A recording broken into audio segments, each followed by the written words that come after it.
Good morning class. Good morning sir. हामीले आज के को बारेमा पढ्न गइरहेको छौँ त? मृगौलाले कसरी काम गर्छ हैन? ल अब सबभन्दा पहिला तिमीले के भन्ने त हाम्रो शरीरलाई नचाहिने वस्तुहरु के होला त? धुप, पिसाब, पसिना आदि हाम्रो मुखबाट आउने धुप भयो, त्यसपछि पिसाब हुन्छ, र के हुन्छ त? पिसाब भयो हैन? त्यसपछि पसिना भयो, अनि त्यसपछि हाम्रो के नाकबाट आउने सिगान भयो, त्यो सबै के हो त? नचाहिने वस्तु हैन? अनि त्यो के हुन्छ त हाम्रो शरीरले के गर्छ त? बाहिर फाल्छ खाल्दैन? त्यसको लागि के हुन्छ त? विभिन्न के हुन्छ त? हाम्रो के हुन्छ? निष्कासन अङ्गहरू छ कि छैन?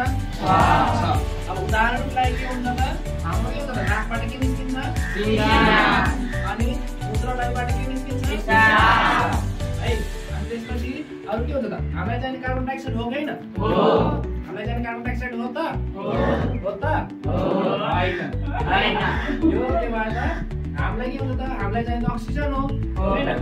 अनि हामीले के गर्छौं त? बाहिर के फाल्छौं? बाहिर कार्बन डाइअक्साइड फाल्छौं। के फाल्छौं? Carbon dioxide. है। भनेपछि के हो त? त्यो सबै के हो त? हाम्रो शरीरलाई नचाहिने वस्तु हो हैन? ल एकजनाले मलाई उठेर भन त निष्कासन क्रिया भने के हो? कसले भन्ने? रोहितले भनिन्छ। भन त।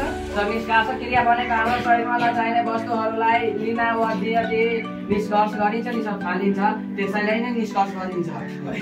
नचाहिने वस्तुहरू के हुन्छ त? हाम्रो शरीरले के गर्छ त? बाहिर फाल्छ हैन? अनि त्यो प्रक्रियालाई नै के भन्छ त? निष्कासन क्रिया भन्छ है। अब यहाँ हामीले के गर्न गइरहेको छौँ त? ल यता हेर्ने सबैजना। यो भनेको के हो त? के देखिरहेको छौ? मृगौला। को मृगौला हैन? अब मानिस मृगौलाले खास के काम गर्छ होला?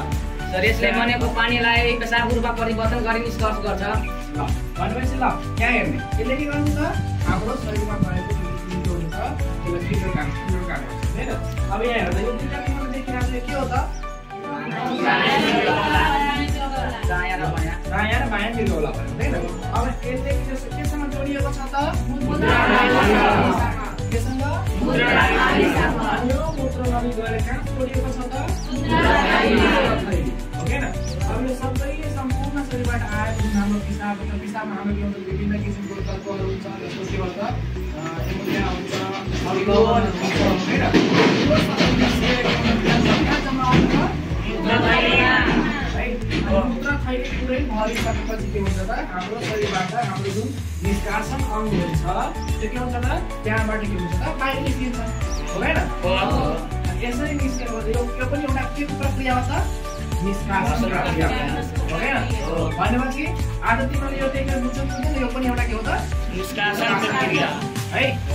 ल अब ठीक छ नि? सबै बुझिरहेछ? ठीक छ सर, बुझ्यो। बुझ्यो। ल धन्यवाद। Thank you sir.